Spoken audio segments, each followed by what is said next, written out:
We're back on The Big Show, and it's always nice to talk to a big star and a talented star and a mega star as well. Ali Campbell, how are you? I'm fine, thank you, after that wonderful introduction. Well, it's amazing to talk to you because, you know, when you read your CV, you think, oh, Ali Campbell, UB40, just another British band. But you're not, because you've sold millions and millions and millions of records. And I was just in Vegas a few months ago, and you're on the radio there. Then I come here, you're on the radio here, you go to Europe. I mean, you've literally taken the world by storm.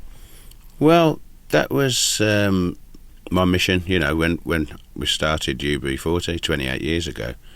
My mission was to promote reggae and to promote dub even more. And now everybody knows what dub is, of course, 28 years has passed and all of your contemporary music is dub, really, you know. So, yeah, I mean, we are a worldwide sort of sound, you know. And my new band, the Debt Band, I'm going to be taking around the world to everywhere where UB40 went. That sounds like a nursery rhyme, doesn't it? Everywhere where UB40 went. But yeah, I've promised that, and that's what I'm doing. You know, I'm out now again touring around the world with the new band. I've listened to this new CD, and to be honest with you, it's so you, and that's the thing about UB40. I know that was the band, but you were the sound, weren't you? Well, I think they'd disagree with you there, but you know, I was always a lead singer with UB40, and of course I wrote all the melodies, you know, most of the melodies, you know, with the exception of sort of half a dozen that were written by Norman or Earl or Astro. But yeah, basically 24 albums I wrote the tunes for. So now that I'm not with UB40 and I'm writing new tunes, you know, they have a familiar tinge to them, you know. But, you know, that's unavoidable because, you know, I was the voice of UB40. What were you like as a child? I was the baby of the family. So I was, I think I was the funny man, you know, in the family. I got away with a lot. I didn't get the discipline that my older brothers got, you know. I was the youngest of four brothers. So basically, yeah, I was kind of indulged, you know. And when did you first realise that music was going to be your future? When did you first hear something that you thought, God, I'd love to be able to do that? Well, my father was a folk singer, you know, and he had a big club and a big band, you know, in the 60s.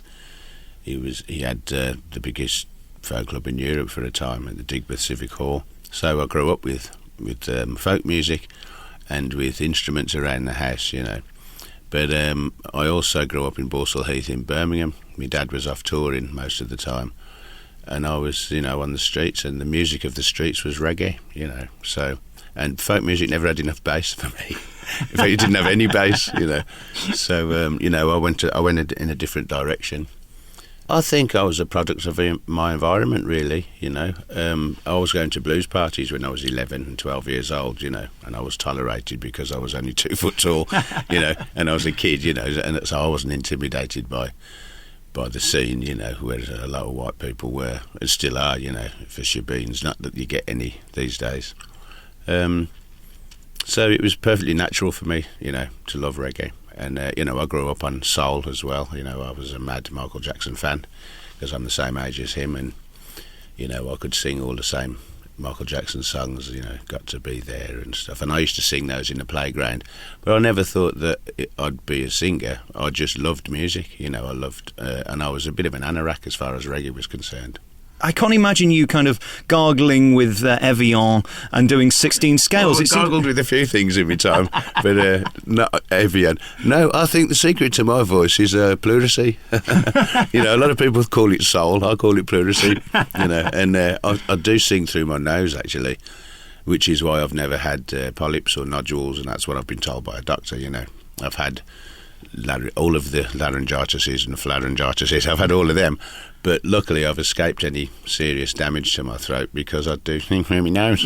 And what kind of toll does that take during a live concert? Because you've got to fill the arenas. I know you've got big PA systems and everything, but your sound is so distinctive. Where are you singing from? Because I know, I don't want to get too into this, but some people sing from the stomach, some people sing from the throat. You saying it's out the nose. Is that a pressure? It's from my balls. It's from my balls and out through my nose. Word up. You've been doing it a long time and you've had so many of them. Is there one song in a show that you look forward to singing still? Well, I don't tire of the, you know, what some people call millstones, like Red Red Wine and Can't Help Falling in Love, Kingston Town, Homely Girl. Those songs, I love performing because they always get a great reaction. You know, I'd be unhappy about performing any song that didn't get a good reaction. You know, but those classics, always get a great reaction. So it's always a delight to play them.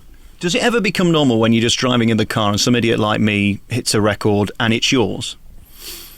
Well, back in the day, you know, when we were getting all of the chart success, and I think we had more top 20 hits than any other band in Britain in the 80s.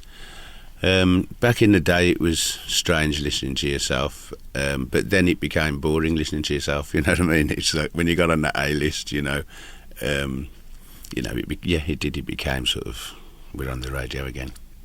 And what about today? Because you're still contemporary. I'm still playing your records virtually daily. And that's so interesting because a lot of the 80s acts have gone and they've aged. And as people, they don't seem to be as grounded as you are. Well, they're all coming back as well, which I think is very funny. You know, I stayed with UB40 for 28 years. You know, all these bands are getting back together again after 28 years, but 18 years apart. I've just left. But they won't last, you see, in my opinion, because it's novelty. You've never been a novelty act. You've been a consistent group. That's different, isn't it? How have you managed to do that? Well, that's why we didn't sign with Jerry, you know, when he asked us to sign with the Two-Tone label. It was because we didn't want to be part of a fad. We weren't interested in playing ska, you know. We loved ska because we were reggae fans, so, you know, I mean, before reggae it was ska and rocksteady. So, but we weren't interested in, you know, bringing that back. We always wanted to be, you know, our own style of reggae band, you know. When you're writing a song, if you come up with a good idea, what you think is a good idea, and you don't write it down, because I don't read or write music, if I come back to it the next day and I can't remember it, then it's not worth pursuing. And then the tune that you hear in your head, how do you get that on paper then? Do you have to sing it to somebody to transcribe? Well, normally I'll be writing to a backing track. That's normally how I do it. You know, so it's different with each tune. Sometimes you do a tune without a backing track, but normally I do it to a backing track. And I'm writing it in my head. So by the time I've written the melody, I know it. And then I can just go in and do it, you know. And I don't like going into a studio without doing, you know, the prep work. I don't like wasting time in the studio because I want to get the first take, you know. I want to get the spontaneity. You're so comfortable being you, and I like that about you because artists seem to get bored of themselves. Well, I'm a self-taught musician, so I can only play reggae, you know, to tell the truth. You know, I'd love to be able to play jazz, but, you know, I'm not that proficient. I play reggae because I love reggae, you know, and nobody can test me on reggae because I grew up on it, you know. So I know what I want from a record. And what's wonderful about the new album and why it's called Flying High, after the last one was called Running Free, is because I feel out from under because I'm in a position now where I can do what I want to do and it's not compromising anymore, you know. All right, we'll come back and talk about that next. We're going to play a track off this brand new album. What's the best track on it then?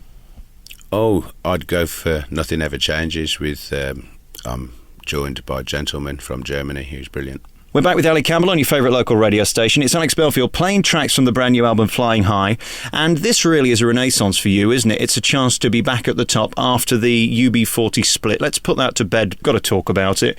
You were so closely associated, but it wasn't the band that put you off. It was the business that put you off, wasn't it? Yeah, I had problems with the UB40's management of the time. I think they've got different management now, or they've got more management. I was after information, and I still haven't got it. They put their company into administration to scupper my court date, and it's still now in suspension. But I really want to leave that all behind, you know, because I am happy with what I'm doing. I've got my new band, the Debt Band. You know, I've got great dates coming up. I've got a fabulous album, and you know, that was then, and this is now. It must be disappointing, though, when you've created something that's so internationally successful and the best at it. Let's face it, there was nobody like you at the time. There still isn't anybody like you, and you've had to leave it behind, not because you were bored of doing it or because the band fell out. It seems such a shame that business has got in the way of entertainment, and then the two will never mix, will they? Well, no, and, you know, I feel particularly betrayed by the 6 remaining members of UB40. Mickey Virtue left, the keyboard player, and he's with me in my new band. And you know, I'm I'm glad to be where I am now, and I'm happy not to be where they are. Would you ever go back to UB40 if business was different? No, I don't think so. I'm enjoying flying high with a new band, you know, and it's been 18 months now, so it's old news, you know, and we've been playing around Europe and in Russia and Romania and Albania. Then we went on to do a tour proper, which was the second Ragamuffin tour in Australia and New Zealand, and the response that we got there, the Debt Band, was better, I think, than any response I've ever had, you know. So I now can't wait to take this, you know, especially through Britain now in the next couple of weeks, and then across the world. This might seem a leading question or a leading statement, actually, and I don't mean it to be facetious, but I don't see how they continue without you, because to me, you were UB40. It's a bit like Elton John having somebody else sing his songs. I can't imagine anybody else doing it. Would you go and see Derek Jagger and the Rolling Stones? I think not, you know. And I think they should be calling themselves New B40, you know. I don't think they've got any right to call themselves UB40 because, you know, I haven't seen one of their live shows yet, but what I've been shown, I'm very shocked at, you know. Enough said. All right, we'll move on from that and talk about this new album, Flying High. This is a statement, isn't it, really? This is you saying, 2 fingers up, I'm still successful, I'm still touring, I'm still Ali Campbell. Yeah, well, yeah, quite right. Running Free, you know, did really well. That went in at number 9, you know, and that was my first, was my second solo album. This is the third, and they're getting better as I do them, you know, because, again, I'm learning in public, you know, just like I did with UB40. But, you know, if you look at Big Love, you can see there's something there. Then you look at Running Free, and it's got Sly and Robbie and Smokey Robinson and people like that on it. So that's getting good. And now this is better, you know, even though Sly and Robbie aren't on this album, it's actually a harder, heavier reggae album, you know, but it's still accessible and it's got, you know, cute tunes on it. And it's fun as well, and it seems like you're enjoying yourself. Is it nice to be able to pick up the phone and go, would you sing on my record? And before they think about it, they say yes? Well, not one person that I've asked in the 2 albums that I've just done has said no, you know, and that's been lovely. And the first person that agreed to work with me was Stevie Wonder, but and Gwen Stefani as well. But those are the 2 that haven't made it onto either album. Stevie actually did do a track and then lost it. On the last album, on Running Free, and Gwen was just too busy, you know, but those were the first 2 to agree to work with me, and of course, armed with that, I could then go ahead and ask everyone else, you know, if Stevie says yes, you know, and then, you know, I don't mind asking anyone else, which is why I asked Smokey Robinson, and to my utmost glee and happiness, he said yes. Again, when you look at this new album, it doesn't sound like you're trying to be cocky and new and different. You're doing something that we know, you're doing it well. And you mentioned earlier that you somehow feel more comfortable and you're better at it. That's an extraordinary thing to say after you've been doing 20 years at the top of your game. Well, no, because 28 years of making records and producing records, it was on this one that I finally got a balance between the bass guitar and the bass drum right. You know, and I honestly mean that. You know, I had a bit of an epiphany in the studio. I went, okay, so that's how it goes. You know, so I think you'll find that the drum and bass level on this album is perfect. And of course, the people you work with, when you meet them, are you surprised that they know you? Does that ever become, good God, I'm just this guy from Birmingham and suddenly I'm meeting Smokey Robinson? Well, I have worked with a lot of people, you know, being in a reggae band, it's kind of synonymous to reggae to work with each other and work with different people, different artists. And we started off very early on in our careers working, you know, with Chrissy Hind and with Robert Palmer and, you know, different people. And I love, you know, I love to write something and then add somebody because it sort of knocks me down a peg as well because I've just written a track that I think is brilliant and then I've got to put somebody on it, you know what I mean? And that's good. And what pressure is there to sound like you on your record? Do you wake up in the morning and worry that suddenly that might not be there? No. I think I've done one of the best vocals I've ever done on this. The lead track from Flying High is called Out From Under and it's a Wayne Hector song. And I think that's one of the best vocals I've ever done. And interestingly, you're working with contemporary artists like Craig David, I notice on this, and I've listened to the track. It's funny, isn't it, how I'm sure he'd want to be cool and trendy, and if he's working with you, that must mean that you're cool and trendy, because he's not going to bring himself down. You seem to be so humble about it. Well, the thing is, I've never had any problems with other artists, you know, especially Jamaican artists, you know. The only problems I've ever had have been with white middle-class journalists. You know what I mean? As artists go, I'm well loved and well respected, you know. And I think if people work with me, they know what to expect. They know that I'm down to earth and all I'm interested in is the rhythm. And is that what the thing is about in this business? You were kind of created before the generation of I want to be famous. You actually just wanted to be an artist, didn't you? Oh yeah, I'm not a pop factor, celebrity dude. You know, well, we were the real deal. You know, we were unemployed kids that made good. You know, but we were very, very lucky. You know. Are you sneaky as well? Because this reggae thing, it immediately puts you in mind of the sunshine and of fun and of better places. So we're already on your side, aren't we? Well, that was, you know, growing up in Birmingham. I'm joking. It was the opposite to what we had in Birmingham, wasn't it, you know? And as soon as we could afford to get to Jamaica, we were there, you know. I think we were on £35 a week at the time, but we still afforded our ticket to Jamaica, you know, back in the day. Because it was, for us, that was Mecca, you know. And I was really lucky because I ended up going into partnership in building a studio in Jamaica that was originally built by Bob Marley. So, I mean, that truly was hallowed ground for me. And I spent quite a lot of time, 17 years off and on, and 7 years with my own house there. And it was exactly where I should have been and exactly what I wanted out of life. And you're really lucky now that you're in a position where you can pick and choose and you're able to walk away from something like UB40. Not everybody could do that. And create something that people have accepted and liked. How nervous were you when you released the previous album that people were going to go, no, not interested anymore? Well, I think anybody that loved UB40, you know, or liked UB40, is obviously going to like what I'm doing, you know. So I wasn't overly worried. My main concern, I suppose, was getting a new band together because UB40 were a bunch of friends, you know, and those who didn't become band members became crew, and then we took our social circle off around the world for 28 years. So to form a new band was a little worrying, you know, or daunting, but I was very lucky, you know, and through mutual friends and stuff, we've gathered together a group of musicians who we get on, you know, we all get on together, and that's the most important thing.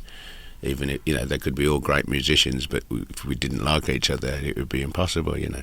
Letting you walk away is like being the drummer that got away from the Beatles. I see no point them existing without you because, I mean, you were always going to continue and your songs are always going to be there. So it's an odd situation.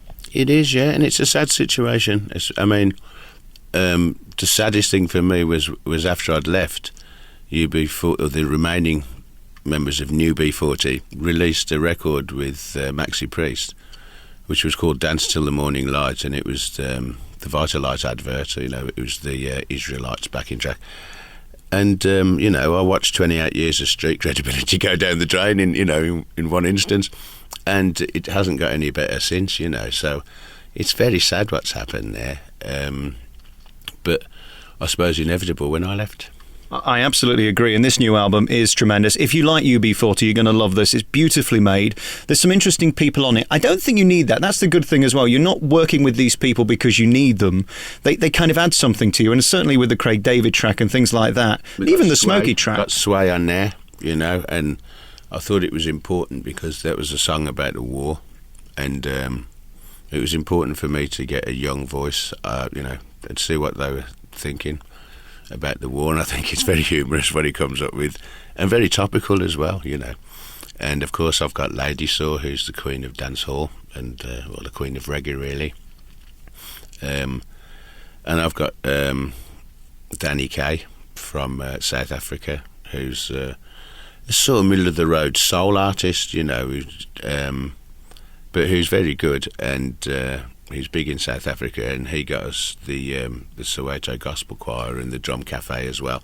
So that track, written by me and Jake Jackus, has become a sort of anthem, African, you know, positive anthem thing. And can we end with that, because it's a beautiful tune? Oh, Visions, yeah, go for it. All right, Ali, thank you so much for talking to me. It's a real honour meeting you, because you're just there, seems like every show with me, and for so many people, you kind of go back to a better place with music, and the 80s means something to a lot of people, and the songs that you created, I'm sure, have got a lot of kids through puberty. Congratulations on that. Well, thank you for asking nice questions, and hold it down, yeah. All right, here's your new album then. It's called Flying High, and we'll end with this one, Visions, with Ali Campbell. Thanks for talking to us. Cheers.